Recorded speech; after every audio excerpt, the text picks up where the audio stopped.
مجھے شادی کا بہت شوق تھا، لیکن میں ایک بوڑھے سے شادی کرنا چاہتی تھی۔ شادی سے پہلے میں نے ضد لگائی کہ میں صرف بوڑھے سے شادی کروں گی۔ پھر مجھے محلے میں 80 سال کا ایک بوڑھا ملا۔ سب نے کہا وہ بہت بوڑھا، بہت ظالم ہے، مگر میں اسی بوڑھے سے شادی کرنا چاہتی تھی۔ میں نے اسے شادی کر لی۔ شادی والی رات میرا دماغ چکرا گیا جب اس بوڑھے نے مجھے لٹا کر۔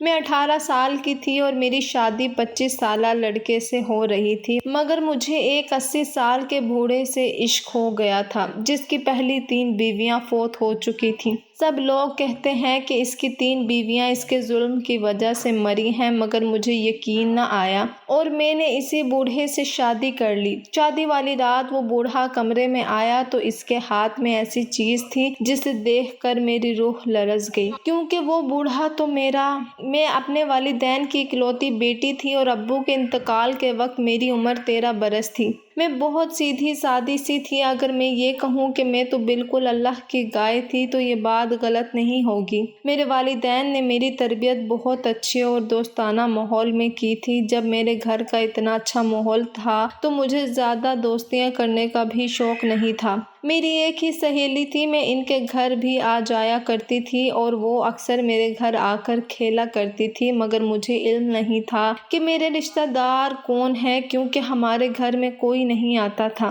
ایک دن میں نے ابو سے پوچھا تو وہ کہنے لگے، ابھی بہت اندھیرا ہے، تمہیں کچھ نظر نہیں آئے گا۔ جب میرا انتقال ہو جائے گا تو ہر طرف روشنی پھیل جائے گی، تمہیں سب کچھ صاف صاف نظر آنے لگے گا۔ میں ابو کی یہ بات سن کر دنگ رہ گئی تھی۔ آج تو بہت دھوپ نکلی تھی، پھر نہ جانے وہ ایسی باتیں کیوں کر رہے تھے۔ میں نے ابو کا ہاتھ پکڑ لیا اور بولی، ابو دن کا وقت ہے اور ہر طرف روشنی ہے، پھر آپ اندھیرے کی بات کیوں کر رہے ہیں؟ میری بات سن کر ابو کی آنکھوں میں آنسو آ گئے تھے۔ وہ کہنے لگے، میری نظر کمزور ہو گئی ہے، مجھے ہر طرف اندھیرا ہی نظر آتا ہے۔ ابو کی باتیں سن کر میں رونے لگی تھی۔ مجھے یہ سب اچھا نہیں لگ رہا تھا۔ ابو کو تھوڑا تو سوچنا چاہیے تھا، انہوں نے اپنی بیٹی کے سامنے اپنی موت کا ذکر کیا تھا۔ میں بہت خفا ہو گئی تھی۔ ابو نے میرے ماتھے پر بوسہ دیا اور کہنے لگے، تم بھی چھوٹی چھوٹی باتوں پر پریشان ہو جاتی ہو، چپ کرو، کچھ نہیں ہوا مجھے۔ میں روتی چلی گئی تو ابو مجھے اپنے ساتھ پارک میں لے گئے تھے۔